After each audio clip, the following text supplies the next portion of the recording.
ليحملوها كمثل الحمار يحمل أسفارا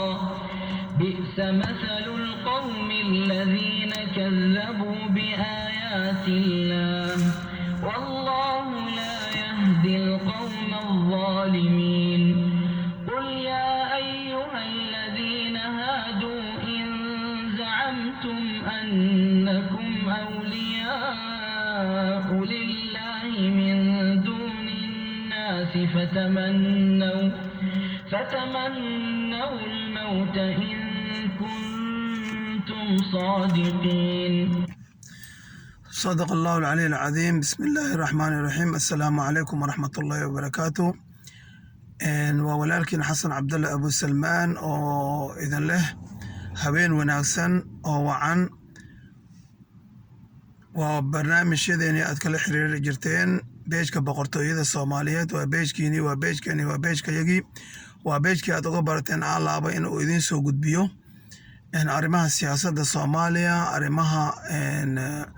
bulshada iyo marba aan soo qaadano beel ka mid ah beelaha Soomaaliyeed taariikhdeedii sharafta iyo wanaagga badneed aan ku soo qaadano beejkan boqortooyada beelweynta beejkan boqortooyada Soomaaliyeed caaw waxaan ka rabnaa inaan ka hadalno walaalayaal arrimaha siyaasadda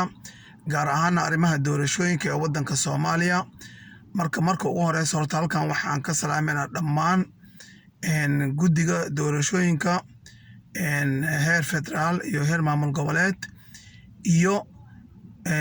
ra'iisul wasaaraha jamhuuriyadda federaalka Soomaaliya Maxamed Xuseen Rooble iyo intii ka shaqeynaysa inuu garabkooda Ilaahay galo una fududeeyo umuurta iyo dadaalka ay u wadaan ummadda Soomaaliyeed iyo hawsha ay u hayaan ummadda Soomaaliyeed intaa ka gadaal waxaa mahad weyn u noqoyaa oo aad iyo aad u ballaaran madaxweynaha jamhuuriyadda federaalka Soomaaliya mudane Maxamed Cabdullaahi Farmaajo xafidahullahu tacaala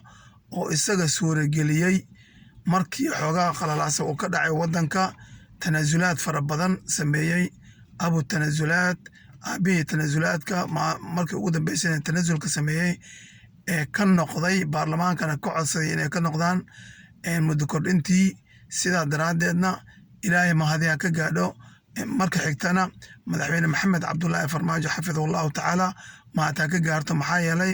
man laa yashkuru nnaas laa yashkuru allah qofkii aan bini aadamka ku shukrinin allah subxaanahu wa tacaala kuma shukrinaya marka sidaa daraaddeed waa inaan ku shukrina oo u mahad celinaa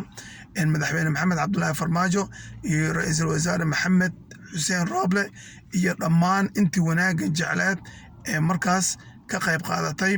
si inay suura gasho doorashooyinka waddanka ee Soomaaliya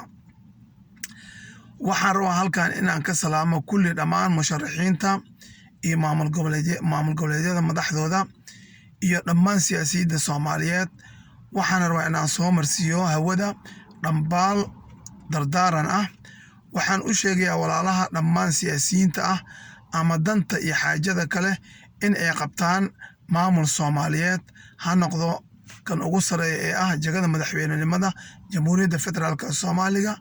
Soomaaliya iyo jago kasta ay noqotaba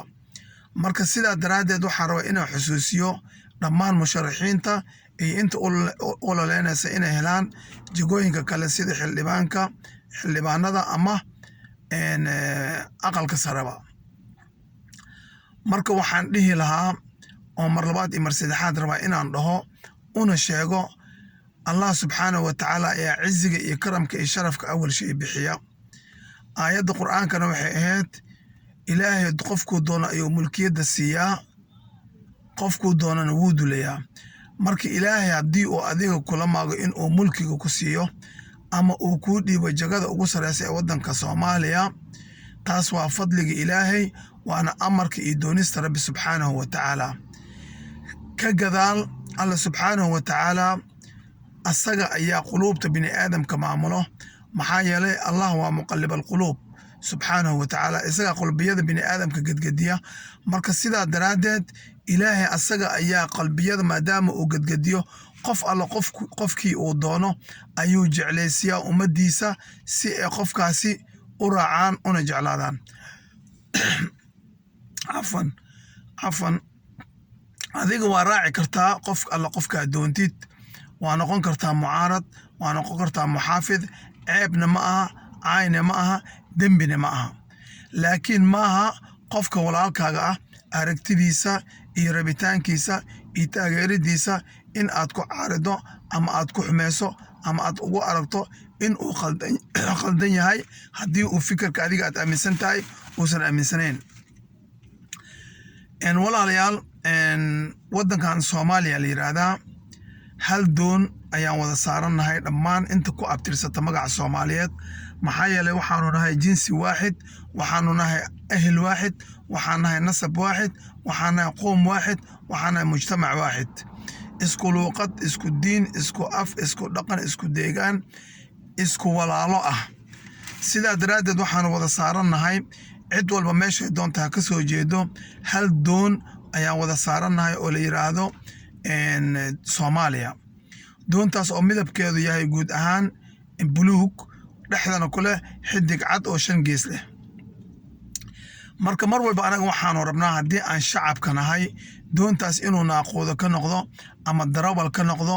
qofkii markaas aan u aragno inuu doontaas noogu furayo meel barwaaqo ah uu noo geynayo meel wanaagsan marka macnaheed ma aha haddii aniga aan iraahdo hebel ayaan rabaa inuu guuleysto oo doontaas noo kaxeeyo macnaheed ma aha in aan aniga necbahay walaalaha kale ee u tartamaya jagada ugu sareyso madaxtinimada waddanka Soomaaliya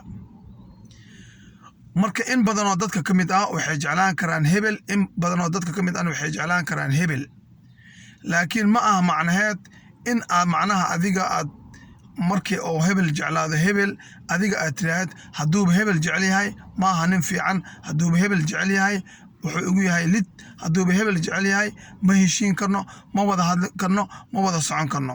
ma aha taasi maslaxadda guud ee waddanka waa inaan ka mideysnaanaa oo mid aan ka ahanaa oon ka mid ahaanaa oon ka mideysnaanaa kulliga iyago muxaafid iyo mucaarad maxaa yeelay waddamada caalamka markii ay arrinta taagan tahay danta guud waxaa weeye dadka waxay fiiriyaan maslaxadda ama xeeradaas ay ku wada jiraan ama doontaas ay wada saaran yihiin sidaa daraaddeed ayay waxay yiraahdaan muxaafid iyo mucaarad ma laha haddii danta qaranka ay ku jirto arrinka isaga ah ama danta waddanka ama danta ummadda markaas waddankaas iska leh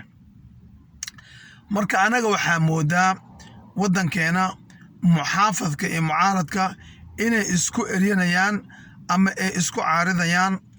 xitaa danihii ama maslaxaddii qaranka Soomaaliyeed ama shacabka Soomaaliyeed ama xuduudaha Soomaaliyeed hataa in loo aaneynayo qofkii markaas isaga maamulka hayay ama xukunka hayay in lagu xumeynayo ha noqoto in lagu ceebeynayo ha noqoto in sumcadiisa lagu dilayo ha noqoto in macnaha la dhaho aan laga hadlin sidaas oo kale afwan marka hadda walaalayaal waxaan rabaa inaan idiin sheego waddanka wuxuu marayaa waqti kala guur ah wuxuu marayaa waqti doorasho waxaa la rabaa qof walba qofkii uu jecel yahay uu isleeyahay qofkaana ku habboon waddanka inuu hogaamiyo inuu taageero aniga iyo adiga oo isla dhalanay oo walaalo ah oo isku calool soo seexnay oo isku aabana wada dhalay ayaa adigana waxaan raaci kartaa hebel anigana waxaan raaci karaa hebel wax dhibaato ma laha siyaasadda waa loo kaambeyn gareyn karaa cidda doontid ayaa u kaambeyn gareynaysaa sidaa daraaddeedna laakiin danaha guud ee walaaltinimadii iyo soomaalinimadii iyo muwaadinimadii kama baxsana meesha lamana iloobayo doorashadii khamiistii ka dhacday aqalka sare magaalada Kismaayo ee maamul goboleedka Jubbaland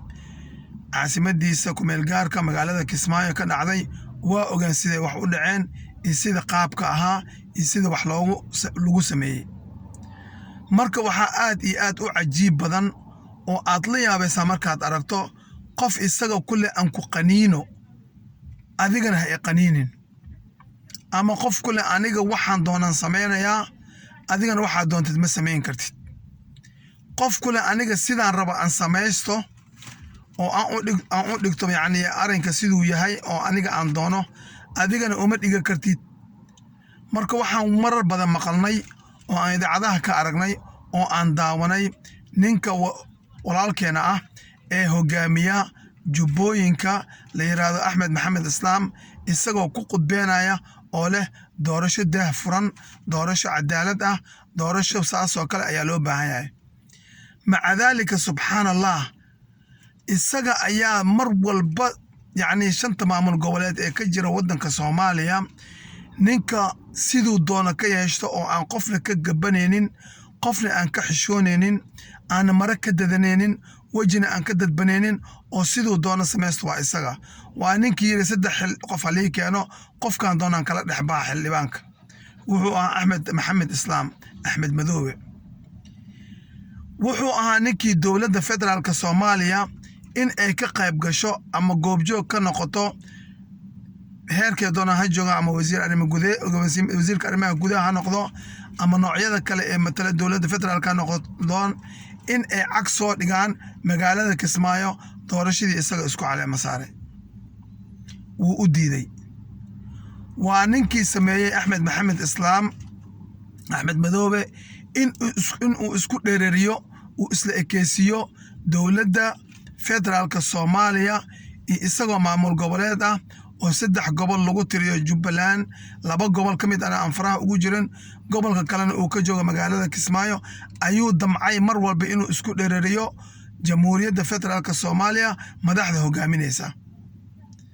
isagoo markaas aan la garanaynin ujeedooyinka uu ka leeyahay ama waxa uu ka damacsan yahay. laakiin dadka shacabka haddaan nahay waxaanu ku leenahay waddanka Soomaaliya aragti aan ku leenahay, ra'yi aan ku leenahay, fikirkeena inaan dhiibanaan ku leenahay, waxa aan u aragna qaladka inaan sheegnaan ku leenahay, waxa aan wanaagga u aragnana in aan taageernaano ku leenahay. sidaa daraaddeed waxay noqotaba dowladda federaalka Soomaaliya ugu horeeya madaxweyne Maxamed Cabdullaahi Farmaajo xafidahullahu tacaala waxay sameeyeen mandate 2 sano ah ayay siiyeen si waddanka uu hore ugu sii socdo uusan gadaal ugu noqonin. sida markaa kadib ninkii isaga ahaa Axmed Maxamed Islaam Axmed Madoobe meeshiisii ayuu hawshiisii ka sii watay, cadaawanimadiisii ama lidkiisii ama mucaaradadii uu ku ahaa dowladda federaalka Soomaaliya oo wada matalaysay jamhuuriyadda Soomaaliya oo dhan bad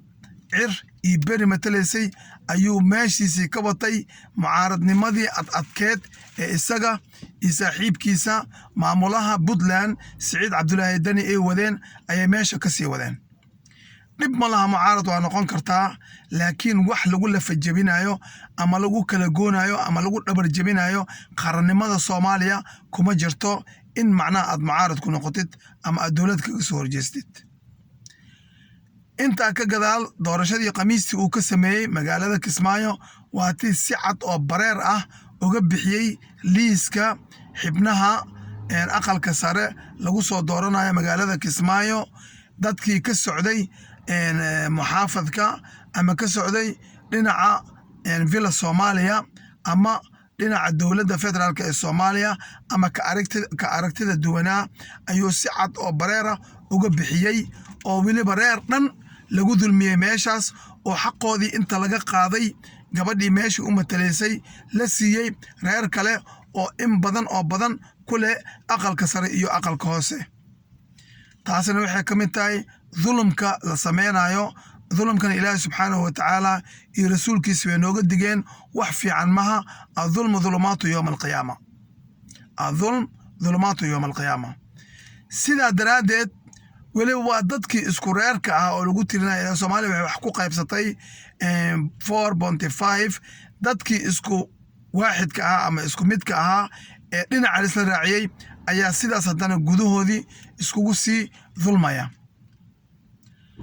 maanta doorashadii ka dhacday magaalada Baydhabo ee xarunta u ah maamul goboleedka koonfur galbeed ee Soomaaliya ama jamhuuriyadda barakeysan ee Maryland oo ah xarunta waxaa dhacday wixii uu sameeyey Axmed Madoobe oo kale. waayo waxaa la yiri wixii faca falafal fanjab ha kugu dhaco. adiga markii aad jid jeexdid jidkaasna uu yahay jid wanaagsan oo sunno xasana ah qof alla qofkii kugu daydo oo sunnadaas sameeya ajarkeeda leedahay haddii aad sunna sayi ah jeexdid oo bilaawdidna qof alla qofkii kugu daydo inta asaga sameeyey inteeda oo dembi oo ismi ah leedahay marka doorashadii Soomaaliya waxay noqotay adduunka waxa ugu daran qof aan ogeyn waxa berita dhici doono waxaasday waxa ka sokeeya dayaliyiri qofka waxa la rabaa markuu siyaasi yahay ama maamulo yahay ama hogaamiye yahay inuu aragtidiisa dheeraato oo aragti fog lahaado sida maanta dadka hogaaminaya dowladda federaalka Soomaaliya oo kale ugu horeeyay madaxweyne Maxamed Cabdullaahi Farmaajo xafidahullahu ta'ala iyo dhammaan golihiisa wasiirada ee la shaqeeyaan iyo ugu horeeyo ra'iisul wasaaraheena ama wasiirka koowaad ee jamhuuriyadda federaalka ee Soomaaliya aragtidoodu way fog tahay maxaa yeelay wax walba waxay ka qaataan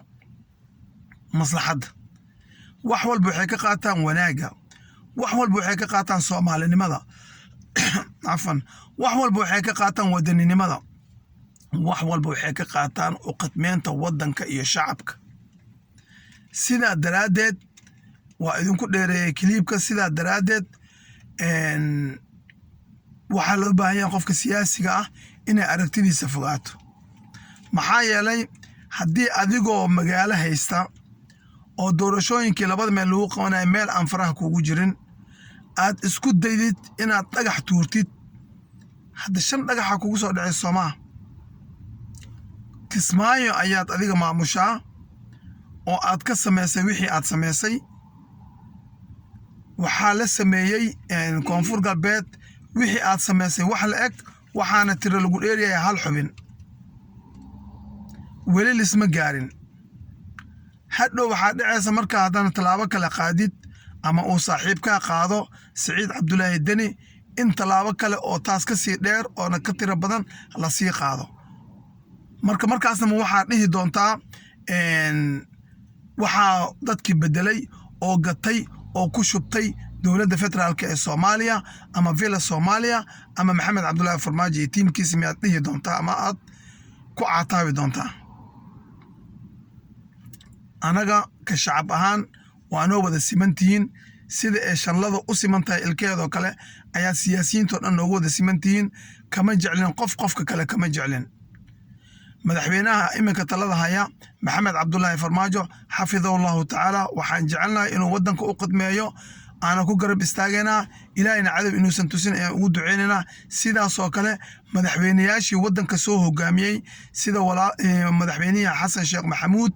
iyo madaxweyne Sheekh Shariif Sheekh Axmed oo kale sidaas oo kale waxa laga yaabaa Britain ay ku soo noqdaan xukunka oo nasiibkooda siiyo waxaan Ilaahay subxaanahu wa ta'ala uga baranaa ayagana in uu Ilaahay cadow tusin mar walbana ay ahaadaan kubii ku fikira wadankan sidee wax ugu qaban lahaayeen cadowgoodana Ilaahay cagta hoostiisa geliyo sidaas si la eg ayaa qof walba oo siyaasadda tamaninaya ama niyeysanaya sida ra'iisul wasaaraheenii hore oo kale Xasan Cali Khayre anaga waxaanu dhahnaa khayr qabe ما نعينه ما نديدنا ما نعارضنا محايل حسن علي خيره ودنك واحد بدنا أيوه قبطي رئيس الوزراء وسيد حسن يبارك سو نقضي سفي عنه ولسه شقي مدحوينا محمد عبد الله فرماجة حفظه الله تعالى سيدا درادت رئيس الوزراء هني هور هدي وحكم كقبطه برضو حنكلا أنا هاي إن لحج علي فربضنا أنا جاهزة كالجعل فربضنا أنا جاهية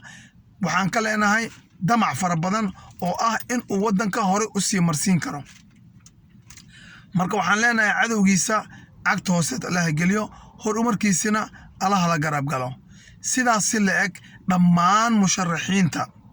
isku soo wada duub ugu horeey madaxweyne Maxamed Cabdullaahi Farmaajo xafidahullahu ta'ala iyo walaalkeena la shaqeeya ee qiimaha badan ee asluubta badan ee akhlaaqda badan ee xishoodka badan Maxamed Xuseen Rooble iyo dhammaan musharaxiinta madaxa ay naga saaran yihiin maxaa yeelay wanaaga uu ku qaaday Maxamed Xuseen Rooble waxaa ka mid ah waa nin xishood badan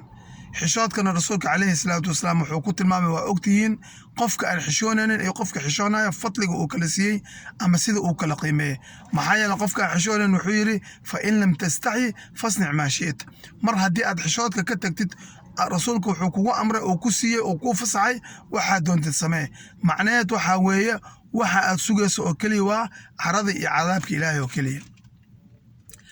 marka xishoodka waa shay lagama maarmaan ah qofka xishoodka markuu huwan yahay wuxuu huwan yahay iimaanka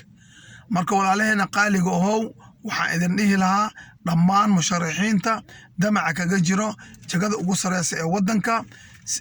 waxaan dhihi lahaa u socda sidii anaga aan rabno iyo sida anaga aan ku qanceyno iyo sida qalbigeena ku qaboowayo ha u soconina sida aad idinka rabtiin ama cadowga rabo ama dadka Soomaaliya inay lugo'da rabo ha u soconina maxaa yeelay shacabkiini ayaa anagu nahay waxaan jecelnahay markaa sida anaga aan rabno u socotiin waa idinku farxeenaa waa idin duceynayna waana idin taageeraynaa sida aan haddaba u taageerno oo ugu duceyno madaxweyne maxamed cabdullaahi farmaajo xafidahullahu tacaala iyo tiimkiisa ayaan cid walba ugu duceynaa oo tamaninaysa ama damac kaga jiro jagada ugu sareysa ee madaxtinimada waddanka Soomaaliya marka doorashada si wanaagsan oo hufan oo daahfuran oo cadaalad ku jirto hanoogu socoto hala joojiyo waxa labada oo ah bilowga aad hadda bilowdeen aqalka sare in nin walba oo ninkuu doono liiska kareebo hadda waxaa sameeyeen Jubbaland iyo Koonfur Galbeed waa barbardhac hal mucaarada iyo hal muxaafada marka sidaa daraadeed waxaan leenahay saddex maamul goboleed oo kale ha loo daahfuro hana loo madax baneeyo qof alla qofkii musharaxa ee raba inuu jagada ka soo qayb galo haddiise ay ku socoto oo sidii saaxiibkii sameeyey uu sameeyo Mr. Denny ogow in waxaa sameysay in la eg un la sameynayo laakiin hadhow waa midkaan adkaysanayna tiri oo doono naga joog ninka aan adkaysan doonino haddaba joog oo hadhow qaylin doono oo cabaadi doono oo aflabadii kala furi doono haddaba joog madaxweyne maxamed cabdullaahi farmaajo oo musharax ah oo shacabka Soomaaliyeedna u ah madaxweyne 4 sano iyo jarjar madaxweyne ahaa 6 biloodna ra'iisul wasaare ahaa haddii aadan adiga jecleen inuu ku soo noqdo dad badan ayaa jecelo malaayiin ah marka sidaa daraadeed hadhow looma baahna buuq qaylo iyo eri cid u baahan ma laha shacabka Soomaaliyeed waxay rabaan samee shacabka Soomaaliyeed waxay jecel yihiin samee shacabka Soomaaliyeed waxay raali ka yihiin samee sida aan anaga doono u socda una dhiga arinka siduu yahay marka walaalahayga qaaliga oo doorashada sidii Ilaahay subxaanahu wa ta'ala ugu talagalay iyo sidii wanaagsan ee Soomaaliya shacabkeeda jecel yihiin hanoogu socoto ani wada duceeno cimaamada ani saarno dhabarka aniga dhirbaaxno dhammaan musharaxiinta oo dhan ugu horeeya madaxweyne maxamed cabdullaahi farmaajo xafidahullahu ta'ala labadina madaxweyne hore Sheekh Shariif Sheekh Ahmed iyo Xasan Sheekh Maxamuud xafidahullah ta'ala جميعا iyo ra'iisul wasaareen hore xafidahullahu ta'ala Xasan Cali Khayre iyo dhammaan musharaxiinta kale sida Cabdiraxmaan Cabdishakuur Warsame iyo rag la midka ah dhan ma kala reebayo inta aan soo qaatay waxa waaye hadalkii ayaan ku koobaya laakiin kulligeen musharaxiinta dhan damaca kaga jira jagada ugu sareysa Soomaaliya madaxtinimadeeda madax ayaa naga saarantiin hogaamiyayaasheena tihiin mas'uuliyiinteena tihiin waa dadka la su'aala bari amaam Allah waa qofkii mas'uuliyadda qabta maxaa yeelay kullukum raacin wa kullukum mas'uuliyat an raaciyati walaalayaal waxaad nagala socotaan waa beejkii boqortooyada Soomaaliyeed waa walaalkiin Xasan Cabdalle Abu Salmaan oo idin leh codsina idin soo dhigaya cid alle cidin ugu cusub subscribe-ka si ay mar walba noola saaxiibaan cidda saaxiibkana la ah ee la socota beejkeena boqortooyada Soomaaliyeedna waxaan ka codsanaynaa lacag maaha waa inaad nagu taageertaan nagu dhiirigelisaan like-ta iyo share-ta iyo follow iyo wixii la midka ah marka sidaa daraadeed walaalahayga qaaliga ahow waa walaalkiin Xasan Cabdalle Abu Salmaan oo idin leh sumadii awoowe sinji waa maguuraan nin walba musharax oo sumadii awoowahaaga ilaali sinjina waa maguuraan waa maamaha Soomaaliyeed hore u baxday sumadii awoowe iyo sinji waa maguuraan ayaan idin leeyahay Soomaaliyeed meel walba kala joogto dunida daafeeda waqtigii waayahani wacnaado Allah ni xafido Allah ni amaansado Allah ni barakeeyo wadankeena Allah noo dejiyo amni iyo amaan iyo barwaaqo iyo batrool iyo غنينمو الله نوغو أرزقو صومال إسجعل إولاتنمي إكال قعل الله كو أرزقه قلوب تود الله اسكو حارو الله اسكو دقو الله اسكو نظيفيو الله نقدقو كوي ليري وكونوا عباد الله إقوانا ولكن حسن عبد الله أبو سلمان وإذن له عدة مالين وتأمالين وناسا عدة هبين وتأمين وناسا والسلام عليكم ورحمة الله وبركاته.